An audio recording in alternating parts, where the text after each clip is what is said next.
Good morning students. Hindi कक्षा में आपका स्वागत है।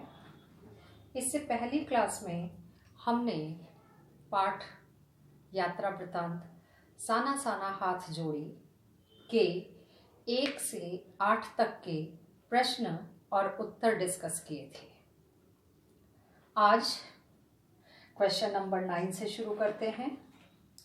प्राकृतिक सौंदर्य के अलौकिक आनंद में डूबी लेखिका को कौन कौन से दृश्य झकझोर गए? आप भली भांति समझते हैं। पहला दृश्य तो था कि जब महिलाएं डोकों में अपने बच्चों को पीठ पर लाद कर कठोर पत्थर तोड़ने का कार्य कर रही थी। दूसरा दृश्य था बच्चे बस्ता लेकर पैदल चलकर विद्यालय से घर आ रहे थे। तीसरा था चाय के बागान में काम करती महिलाएं। और चौथा था सीमा पर तैनात हमारे फौजी। ये दृश्य ऐसे थे कि लेखिका को भीतर तक झकझोर गए। वास्तव में दिल दहलाने वाले थे। जो महिलाएं पत्थर तोड़ रही थी, उनके बाद पत्थर टूटने के बाद उनसे सड़क बनाई जानी थी और वो इतनी ऊंचाई पर था सड़कें जो थी कि एक बार यदि जरा सा नीचे गिर जाए तो सीधा पाताल में प्रवेश, ऐसा लिखा हुआ है। और हम जाकर भी देखें ऊंचाई पर पहाड़ों पर तो वास्तव में मन भयभीत हो जाता है। ऐसा ही होता है। क्वेश्चन नंबर 10 है, सैलानियों को प्रकृति की अलौकिक छटा का अनुभव करवाने में किन किन लोगों का योगदान होता है, उल्लेख कीजिए। सबसे पहले तो वहाँ की गवर्नमेंट का होता है और गवर्नमेंट सरकारी कर्मचारियों का होता है जो व्यवस्थाओं को सुव्यवस्थित रखने का कार्य करते हैं, कार्य में लगे रहते हैं। इसके बाद आता है जो वहाँ का गाइड होता है, उसको क्योंकि पूरे रास्तों की, परंपराओं की, अन्य समस्त जानकारी होती है, तो वही सैलानियों को, यात्रियों को, पर्यटकों को घुमाने का कार्य करता है। तीसरे नंबर पर आते हैं वहाँ के स्थानीय निवासी जो सैलानियों के साथ अनजान होते हुए भी सौहार्दपूर्ण व्यवहार करते हैं। कहीं यदि रास्ता भटक जाते हैं तो उनको रास्ता दिखाने का काम भी वो वहाँ के स्थानीय लोग करते हैं। और चौथे नंबर पर आते हैं किसी भी यात्रा में हमारे सहयात्री, क्योंकि रास्ते भर में यदि हम अकेले यात्रा करते हैं तो कई बार हम अकेले उदास हो जाते हैं, बोरियत में डूब जाते हैं, परंतु हमारे जो सहयात्री होते हैं वो हमारे साथ बातचीत करते रहते हैं। कई बार हमें कुछ ऐसी जानकारियां भी दे देते हैं जो हमें पहले से नहीं पता होती हैं। तो इन 4 पॉइंट्स को आप इसमें नोट करेंगे। 11वां प्रश्न आता है, कितना कम लेकर ये समाज को कितना अधिक वापस लौटा देती हैं? पत्थर तोड़ती हुई महिलाओं को देखकर लेखिका ने ऐसा कहा था। इस कथन के आधार पर स्पष्ट कीजिए कि आम जनता की देश की आर्थिक प्रगति में क्या भूमिका है। आम जनता कहकर यहाँ उसी वर्ग की ओर लेखिका ने संकेत किया है जो परिश्रम भरपूर मात्रा में करते हैं और पारिश्रमिक कम लेते हैं, जिसके लिए लेखिका ने एक शब्द का इस्तेमाल किया है, वेस्ट एंड रीपेइंग। यानी अपनी जान को जोखिम में डालकर वो पत्थर तोड़ने और सड़क बनाने जैसा कठोर काम करते हैं, जिसमें कई बार उनकी जान को भी खतरा बना रहता है। नेक्स्ट क्वेश्चन है, आज की पीढ़ी द्वारा प्रकृति के साथ किस तरह का खिलवाड़ किया जा रहा है, इसे रोकने में आपकी क्या भूमिका होनी चाहिए? आज की पीढ़ी, सबसे पहला पॉइंट जो आता है प्रकृति दोहन का आता है, वृक्षों की कटाई का आता है। दूसरा आता है हम अपने अपने व्हीकल के द्वारा पेट्रोल की बर्बादी के साथ साथ पॉल्यूशन बढ़ाते हैं, पर्यावरण को प्रदूषित करते हैं, या फिर हमारी फैक्ट्रियों से जो गंदा जल निकलता है, धुआं निकलता है, वो भी वातावरण को पॉल्यूटेड, प्रदूषित करता है। और इन सब की रोकथाम के लिए आज हम सब ये संकल्प करते हैं कि जब तक हम 2 यात्री ना हो, आप लोग स्टूडेंट्स, तब तक हम अकेले अगर होंगे तो हम साइकिल से चलेंगे, 2 होंगे तो हम बेशक 2 व्हीलर का प्रयोग करेंगे, 4 होंगे तो 4 व्हीलर का प्रयोग करेंगे, अन्यथा नहीं करेंगे। वृक्षों को काटने के लिए हम रोकथाम करेंगे। कोई भी हमें ऐसा मिलता है जो पेड़ों को काट रहा है, हम उसकी यथासंभव जो भी नियर बाई सरकारी ऑफिस या थाना होगा उसमें शिकायत करेंगे कि ये पेड़ों को काट रहा है, पर्यावरण को नुकसान पहुंचा रहा है।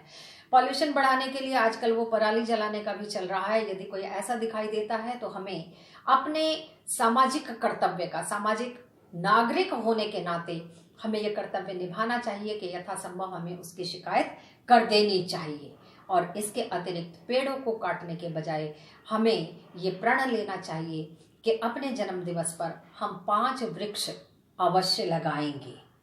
तो इस तरीके से हम कुछ और भी ऐसी टेक्नोलॉजीज हैं जिनका हम थोड़ा सा प्रयोग यदि कम करेंगे, थोड़ा थोड़ा कम करते जाएंगे, तो थोड़ी सी हमारे पर्यावरण के पॉल्यूशन में कमी आ सकती है।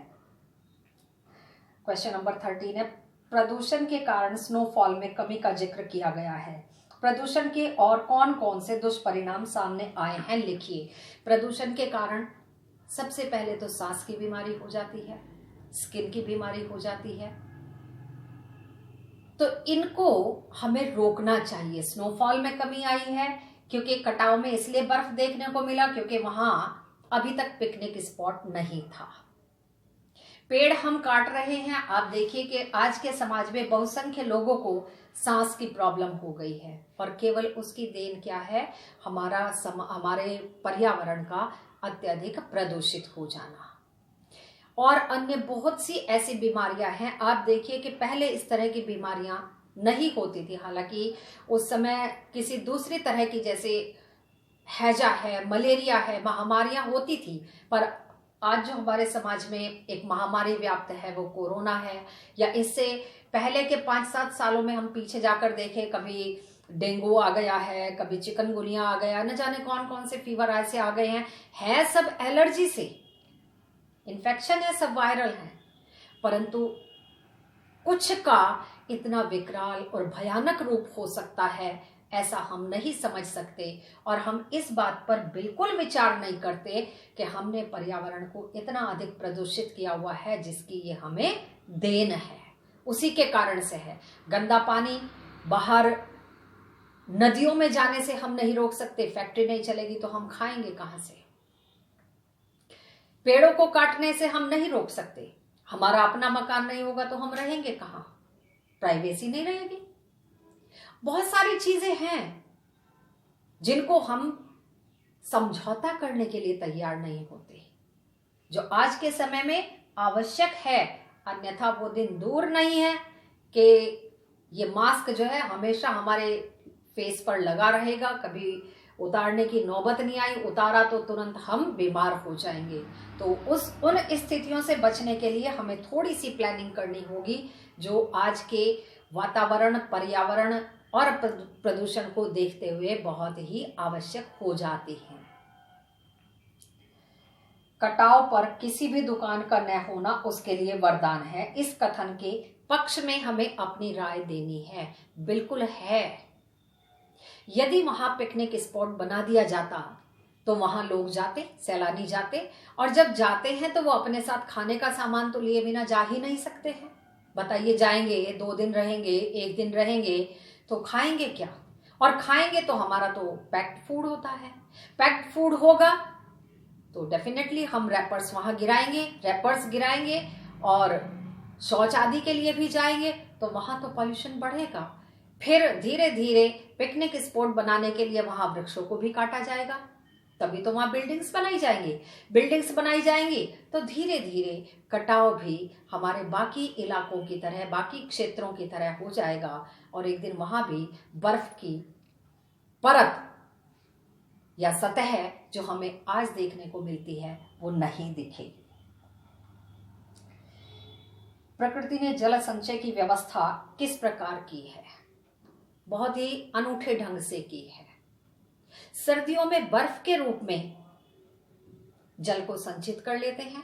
अब वैसे अगर पानी भर के कहीं रखा जाए तो बड़े बड़े हौज बनाने पड़ेंगे, पर देखो ईश्वर की कृपा है, ईश्वर की सोच और समझ है कि बर्फ के रूप में, शिला के रूप में इकट्ठा कर लेते हैं, और जब गर्मी आती है तो वही बर्फ पिघल पिघल कर